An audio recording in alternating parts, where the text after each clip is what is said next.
In today's episode, we delve into the heartbreaking and mysterious disappearance of Danielle Hawkins, a young woman who went out for a stroll on a quiet September afternoon in 1996 and never returned to her home in Belgrade, Montana. At just 15 years old, Danielle Hawkins vanished without a trace.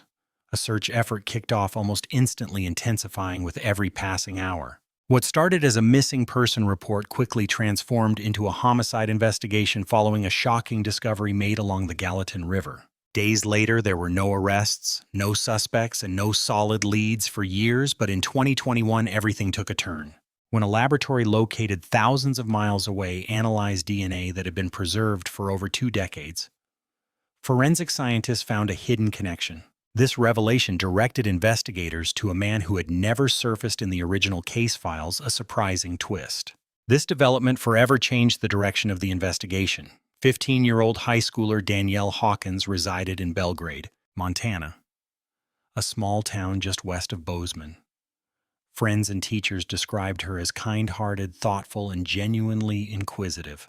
She lived with her family in a neighborhood close to the local high school and was a sophomore at Belgrade Secondary School. She participated in school activities and maintained solid grades.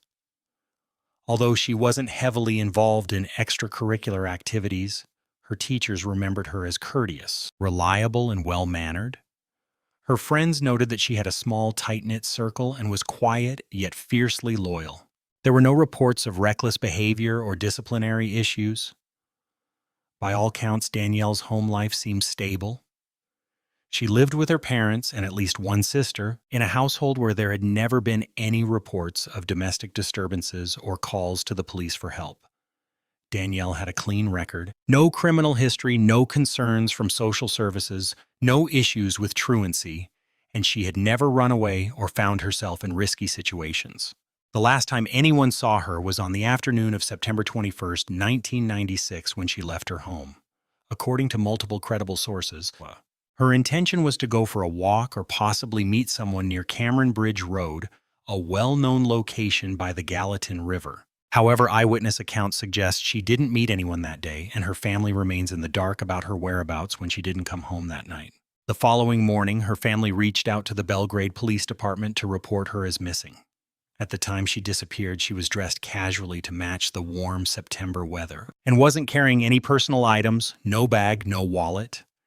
If she had used her bicycle that day, it was never located. Volunteers and local officers initiated a search, immediately covering nearby roads and wooded regions along the river. For several days, she was simply listed as missing with no definitive signs indicating foul play. Police conducted interviews with family members, neighbors, friends, and classmates, but no one reported having any communication from her. School records confirmed she had not attended any classes post-September 21st. Her photo and details circulated throughout Gallatin County and were featured in local news reports. Although a few tips came in, none led to any credible sightings. After several days without contact from Danielle, investigators began to suspect she might have fallen victim to a crime. Her family emphasized that she had no reason to run away and had left all her belongings behind. Collaborating with the Gallatin County Sheriff's Office, local authorities issued a statewide alert. Despite these efforts, no major leads emerged in the early phases of the investigation.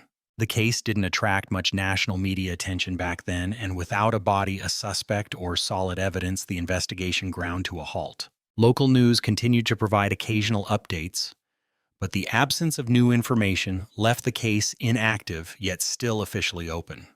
The sheriff's office issued annual reminders, and eventually Danielle Hawkins' name was added to databases for unresolved cases. For years, no one had a clue about what happened to her. Local news outlets continued to share occasional updates, but the absence of fresh details left the case dormant, while still officially open. The sheriff's office issued yearly reminders, and eventually Danielle Hawkins' name was placed in unresolved case registries. For years, no one had any clue about her fate. The body of Danielle Hutchinson was discovered early on the morning of September 27, 1996, in a secluded marshland near the Gallatin River in Gallatin County. This grim finding came 6 days after she had been reported missing. A local resident out for an unrelated visit stumbled upon the scene. Upon noticing something amiss in the brush and shallow waters, he promptly left the area to contact emergency services. Deputies from the Gallatin County Sheriff's Office were the first responders on the scene, establishing a secure perimeter and restricting access to authorized personnel exclusively. The area remained under guard for the next 45 minutes. Officers initiated standard investigative procedures approximately 40 feet from the riverbank, documenting the scene, with forensic photographs setting up a secured perimeter and meticulously recording environmental specifics. During their initial assessment, they found the body partially submerged and obscured by cattails and dense grass. In their vicinity, officers observed no immediate signs of violence. There were no drag marks, tire tracks, or unusual disturbances in the ground. They documented the site's coordinates using a handheld GPS device. Although the victim had no personal effects on her, her remains were clothed. No shoes, wallet, or identification were located nearby. The vegetation surrounding the body suggested it had lain there for several days. Investigators also considered that the slightly lower water levels in the marsh after Danielle's disappearance could have hindered visibility, contributing to the delay in discovery. Initial identification relied on family descriptions of Danielle's clothing and physical characteristics, which were consistent with what she wore the day she went missing. Due to the condition of her remains, the forensic examination process was expedited. The Montana State Forensic Laboratory in Missoula officially identified the victim as Danielle Marie Hutchins within 48 hours. The autopsy was carried out by the State Forensic Medical Service as documented in the official records. Her death was ruled a homicide, although the specific cause has never been disclosed. Portions of the autopsy report were later modified and publicly released to address inquiries from the public and media. It was confirmed that neither weapons nor shell casings were found at the site. The injuries sustained were classified as intentional with no links to natural causes or accidental harm. While toxicology tests were performed, their results were absent from the publicly available report. After the preliminary examination, a full forensic team was dispatched to the recovery site. Water samples were collected to test for contaminants or foreign biological materials, and soil samples were gathered from beneath and around the remains. Investigators also examined the victim's clothing and nearby vegetation for hair and fibers. All collected evidence was meticulously cataloged, registered, and submitted to the State Forensic Laboratory for preservation, ensuring an unbroken chain of custody. In 1996, options for DNA testing were still limited, and none of the samples corresponded with entries in CODIS, the FBI's national DNA database. Although investigators hoped that future technological advancements might yield new leads, the evidence was stored in refrigerated chambers. The area did not have infrastructure, such as surveillance cameras or road monitoring systems, and commercial development or social activity was minimal. In the week following Danielle's disappearance, law enforcement canvassed private residences within a 2-mile radius, and interviews were conducted with local utility workers, ranch hands, and landowners. No one reported having seen Danielle nor any unfamiliar individuals or vehicles, and witnesses could not provide clear descriptions. One landowner did recall hearing a car late on September 21st, but no reported sightings could be verified. The Belgrade Police Department had officially transferred complete jurisdiction of the case to the Gallatin County Sheriff's Office when information about the case began to be made available to the public. A liaison officer from the Montana Department of Justice was also appointed to facilitate interagency communication and case progress. The Montana Law Enforcement Agency's bulletin and local media swiftly reported on the story. Despite weeks of distributing flyers, issuing media alerts, and making announcements in the neighborhood, no suspects were identified. Even after weeks of handing out flyers, releasing media alerts, and making community announcements, no suspects emerged. The sheriff's office officially confirmed the death and categorized it as a homicide during a public briefing on October 3, 1996. Authorities provided limited information and chose not to release additional details between October 1996 and March 1997. More than 100 tips were received through mail hotline calls and anonymous community reports, with every lead properly documented. After examining and reviewing the materials, neither a suspect nor solid evidence could be identified when compared to existing records. Investigators found no actionable leads from the fiber analyses and latent fingerprint tests performed on the victim's clothing, yielded inconclusive results. Although environmental swabs and soil samples were collected, they did not provide any evidence that linked the scene to a particular person or object. Despite extensive field work, authorities were still unclear on how Danielle ended up at the location. They questioned whether she had been transported there if a separate crime scene existed or exactly where her body had been left. By the end of 1997, the investigation had hit a dead end. All original evidence had been meticulously examined using the full range of resources available to law enforcement. At that time, no suspects were ever identified and no arrests occurred. At the beginning of 1998, the case was officially designated as active. All biological samples and other physical evidence were carefully archived with detailed records of their handling and storage. These materials were kept in climate-controlled conditions. At the Montana State Forensic Laboratory, and law enforcement could only access them through special requests.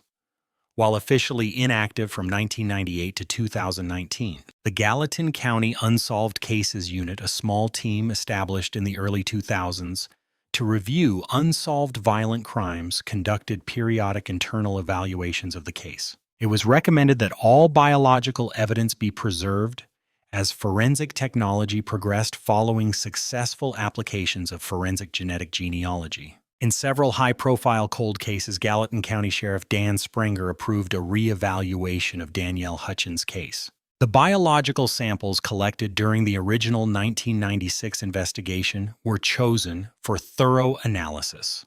The Gallatin County Sheriff's Office partnered with Parabon Nanolabs, a private DNA company known for its work in law enforcement genealogy cases. Using next-generation sequencing, the preserved samples were reanalyzed, marking the start of a breakthrough made possible by advanced DNA technology. In 2021, the Gallatin County Sheriff's Office reopened the investigation into Danielle Hutchinson's murder. As part of this initiative, they collaborated with Paragon Nanolabs to retrieve and assess the biological samples that had been preserved from the victim in 1996. Among these were several strands of hair that remained intact. Despite the technological challenges of the 1990s, earlier tests had yielded inconclusive results. But utilizing the new methods, investigators were able to create a usable DNA profile from one of the preserved samples. This profile did not match any known criminal records and was absent from the FBI's combined DNA index system. Parabon Nanolabs then utilized forensic genetic genealogy to assist law enforcement in tracing the suspect's DNA. This process included uploading the profile to a public genealogy database and employing pedigree mapping and family tree reconstruction. Researchers discovered a cluster of individuals who shared genetic markers with the unidentified male profile, indicating a family originating in northwestern Montana. After months of DNA triangulation and genealogy analysis, the profile was ultimately narrowed down to a single individual, Paul Edwin Hutchinson, born in 1969 and residing in Dillon, Montana. At the time, had no previous arrests, was unknown to Gallatin County law enforcement, and was not listed in any criminal databases. In early 2023, the Gallatin County Sheriff's Office initiated a discreet investigation into Hutchinson's background, aiming to obtain a DNA sample without drawing public attention. Under state law, an abandoned item believed to contain Hutchinson's saliva was collected and tested. Comparative analysis confirmed a complete DNA match between this sample and the profile developed from the evidence in Danielle Hutchinson's case. After this confirmation, Hutchinson emerged as the main suspect. A direct interview with Hutchinson was set for July 22, 2023. When approached, he willingly agreed to talk with the police. The interview took place in Dillon and lasted less than 2 hours and was officially recorded. Hutchinson denied any connection to the case, asserting he had never visited the Cameron Bridge area back in 1996. He claimed not to know the victim. However, when presented with a photo of Danielle Hawkins, he exhibited signs of anxiety, such as sweating, fidgeting, and avoiding eye contact.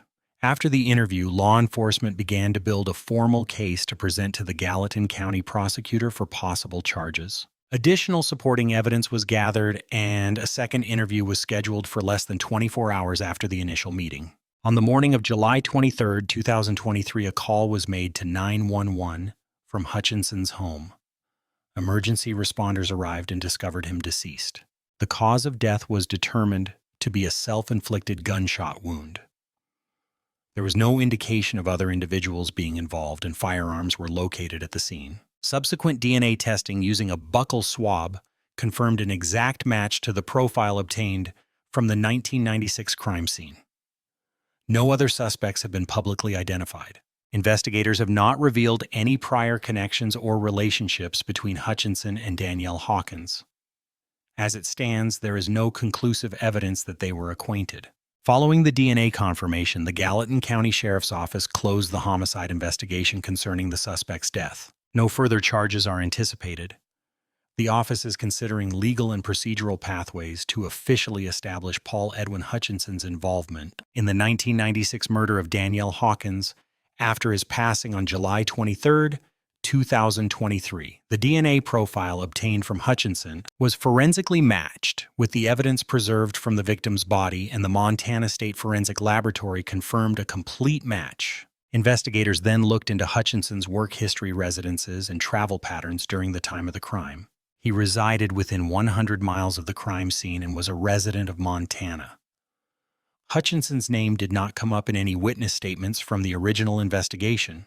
There was no record of him being questioned. Phone records, community relationships, and school documents showed no ties to the victim. Property and employment documents reveal that in 1996, Hutchinson held a regional travel-related position based in Dillon, Montana. Hutchinson may have been close to Belgrade on the day of the crime due to a work-related trip, but there is no evidence verifying his presence. Investigators in both 1996 and 2023 found no digital messages, letters, or diary entries that could clarify his intentions or provide context for being near the crime scene. Police spoke with people close to Hutchinson following standard procedures, and all denied any knowledge or suspicion of his involvement in the crime. He had no previous arrests for violent offenses, had never been admitted to a mental health facility, and had no civil cases or restraining orders on record.